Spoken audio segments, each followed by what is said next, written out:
Abantu twese dufite amasaha 24, ariko hari abantu usanga bakoresha amasaha yabo neza cyane ku buryo usanga ya masaha 24 bakozemo ibintu bibaza uti ese ibi bintu babikora ryari, babikoze gute, babigenje gute kugira ngo babigereho.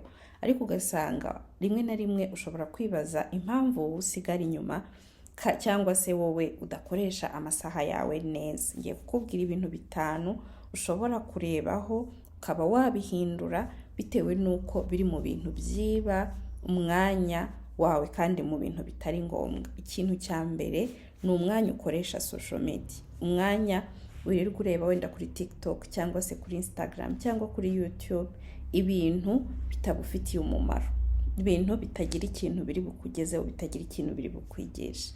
Uwo mwanya ukwiriye kuwukoresha neza mu gukora ibintu bigufitiye akamaro. Ikintu cya kabiri ni umwanya umara imbere ya televiziyo cyangwa se ureba amafilme, ibintu nk'ibyo. Ni ingenzi kureba ese uyu mwanya ndawukeneye kugira ngo wenda nduhukemo gake, ariko ntukoreshe amasaha y'umurengero.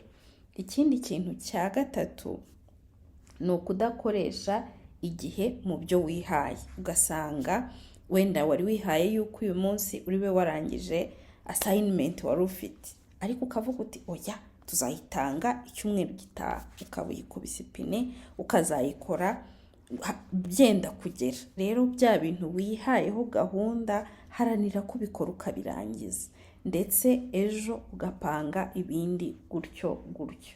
Ikindi kintu cya 4 ni ukuba udafite intego ifatika mu buzima y'ibyo wifuza kugeraho. Ugasanga uyu munsi ejo bundi ubyuka utazi ngo urakora iki kuri uwo munsi, ukabyuka ushakisha harya nta muntu najya gusura, harya nta kuntu nabigenza kugira ngo uyu munsi urangire. Rero kuba udafite intego kuri uwo munsi ikintu gifatika uri bukore, byanze bikunze uzawupfusha ubusa.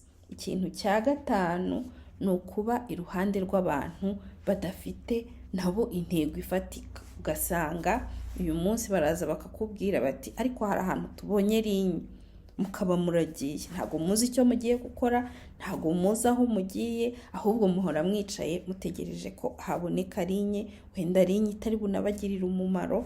Igihe mugezeyo mugasanga itari bubagirira umumaro, nta kintu muri bukore uretse kuvuga ngo turahombye. Rero haranira kugenda iruhande rw'abantu bafite iyo bagana, bizagufasha ko nawe bikumotiva kuba wagira intego y'ubuzima ifatika igufitiye akamaro.